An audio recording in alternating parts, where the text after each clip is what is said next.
IAS institute నిర్వహిస్తున్న all India scholarship exam pass అవ్వండి. 2 years ఫీజులో 50% మాత్రమే పే చేయండి.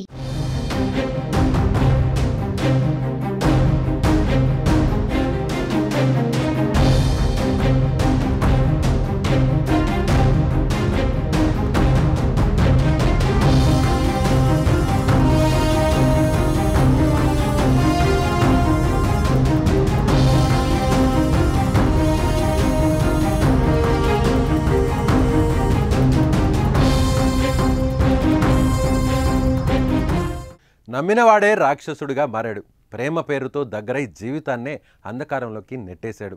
విశాఖలో జరిగిన ఓ దారుణం నివ్వెరపరుస్తోంది.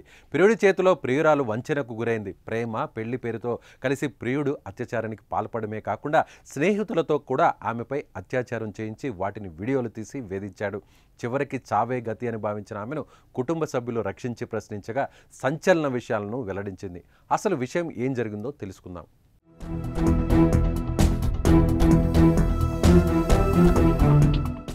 విశాఖ జోన్ 2 ప్రాంతానికి చెందిన లా విద్యార్థిని తనతో పాటు చదువుతున్న మరో వ్యక్తిని ప్రేమించింది. పెళ్లి కూడా చేసుకోవాలని వీరిద్దరూ నిర్ణయించారు. ఈ క్రమంలో వారిద్దరూ శారీరకంగా ఒక్కటయ్యారు. తర్వాత డాబా గార్డెన్స్ వద్దకు ఆమెను రప్పించి తన ఫ్రెండ్ రూమ్కి తీసుకెళ్లి బలవంతంగా ఆమెతో శారీరకంగా కలిశాడు ప్రియుడు. అదే సమయంలో అక్కడికి వచ్చిన ప్రియుడి స్నేహితులు ముగ్గురు కూడా ఆమెపై బలవంతంగా అత్యాచారం చేశారు. ప్రియుడే దగ్గరుండి అతని ఫ్రెండ్స్తో మూకమ్మడిగా అత్యాచారం చేయించడంతో ఆమె తట్టుకోలేకపోయింది. తన ప్రియుణ్ణి నిలదీసి అడిగినా అతను కూడా ఆమెను బెదిరించడం ప్రారంభించాడు. అత్యాచారం చేసిన దృశ్యాలను చూపి బ్లాక్మెయిల్ చేశాడు. ప్రియుడే కాదు, అతడి స్నేహితుల నుంచి కూడా ఇలాంటి వేధింపులు ఎదురయ్యాయి.